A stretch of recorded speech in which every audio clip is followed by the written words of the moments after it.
우리 이 자리에 계신 그 어르신들께서 인적 네트워크도 풍부하고 그리고 각자가 젊은 시절에 다 중책을 맡으셔서 어렵고 힘든 일을 해온 그런 지혜와 경륜을 저는 갖고 계신다고 이렇게 믿고 있습니다. 그래서 여러분들께서 정말 대한민국의 미래를 어떻게 만들어가는 것이 좋을 것이냐, 대한민국의 정체성을 어떻게 지킬 것이냐, 이런 문제에 대해서도 좀 고민해 주시고, 또 다가오는 봄날에 대한민국의 불의와 어둠을 좀 함께 걷어내는 일에 좀 적극적인 역할을 해 주십사 하는. 예, 반갑습니다. 강릉 출신의 권성동 의원입니다. 먼저 대한기독노인의 출범을 진심으로 축하드립니다. 이 행사를 위해서 애써주신, 오늘 좋은 복음 말씀을 전해주신 우리 기독교계의 큰 어르신이신 조영목 목사님, 그리고 한기총 회장이시고 대한기독노인의 상임의장을 맡으신 정서영 목사님, 또 상임 대표인 엄병철 목사님, 임용목 목사님, 그리고 이사장을 맡으신 장상흥 장로를 비롯한 모든 분들께 다시 한번 깊은 감사의 말씀을 드립니다.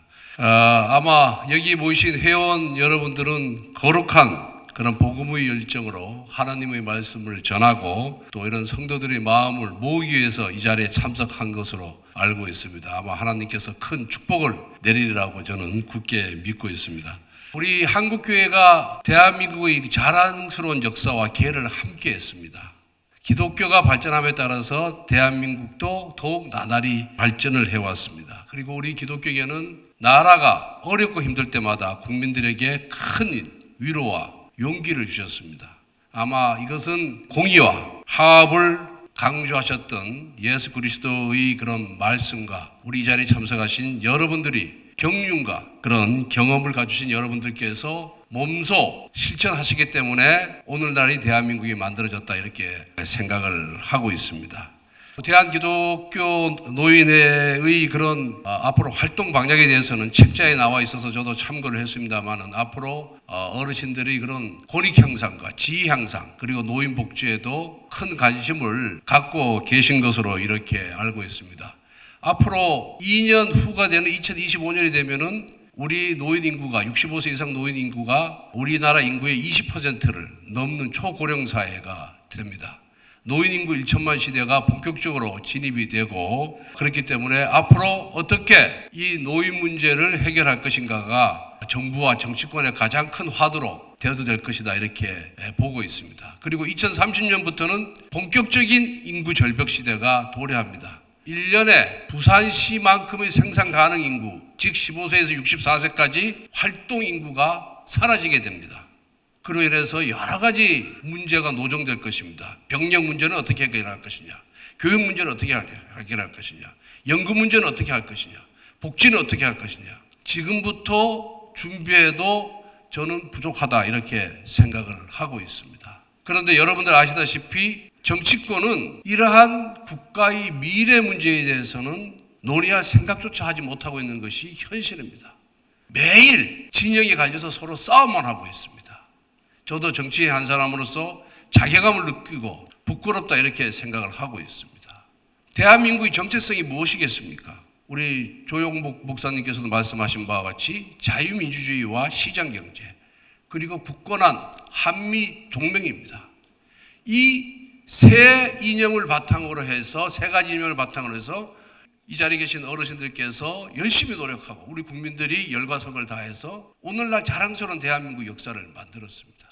제가 얼마 전에 그리스와 이집트를 의원 외교 차원에서 방문을 했습니다마는 그 나라 정치인들이 대한민국을 엄청나게 부러워하고 있었습니다. 어떻게 그렇게 단시간 내에 성장할 수 있었냐? 비결이 뭐냐?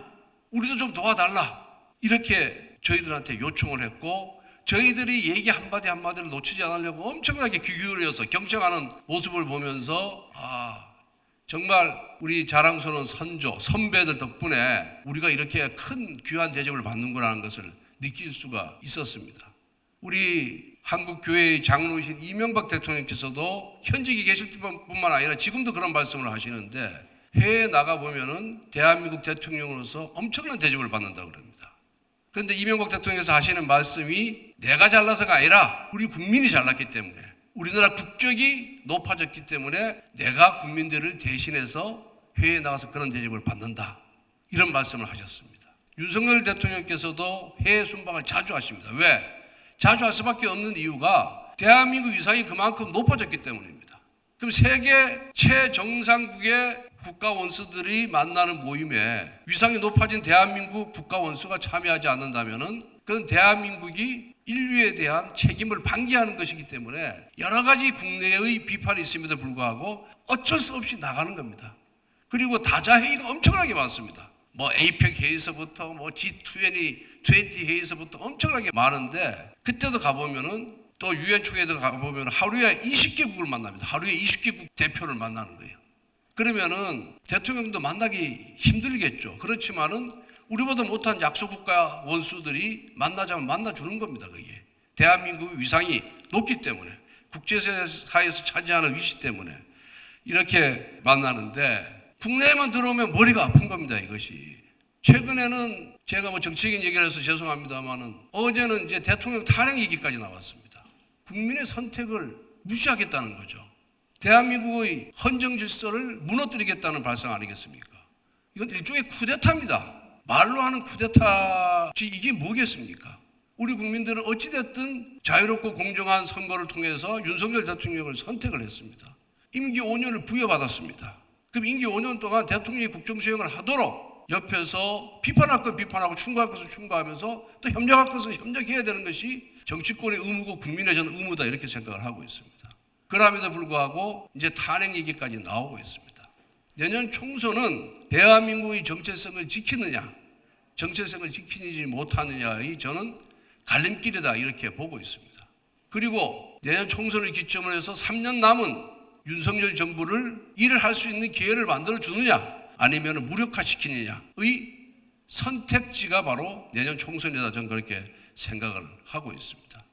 우리 이 자리에 계신 그 어르신들께서 인적 네트워크도 풍부하고 그리고 각자가 젊은 시절에 다 중책을 맡으셔서 어렵고 힘든 일을 해온 그런 지혜와 경륜을 저는 갖고 계신다고 이렇게 믿고 있습니다.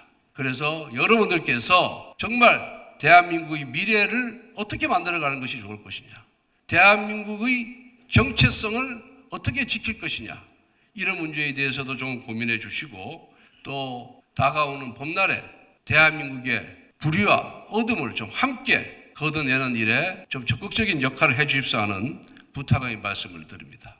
불의와 어둠이 걷어내지면은 예수 그리스도께서 말씀하신 공의와 사랑이 이 땅에 저는 만개할 수 있다, 만개될 수 있다 이렇게 믿고 있습니다. 저도 이 자리에 참석하신 어르신들이 그런 해안을 잘 참고해서 정치하는데 큰 도움을 받도록 하겠습니다. 다시 한번 이 자리에 참석해 주신 여러분들께 감사의 말씀을 드리고 여러분들의 가정에 하나님의 사랑과 평화가 충만하기를 기도하겠습니다. 감사합니다.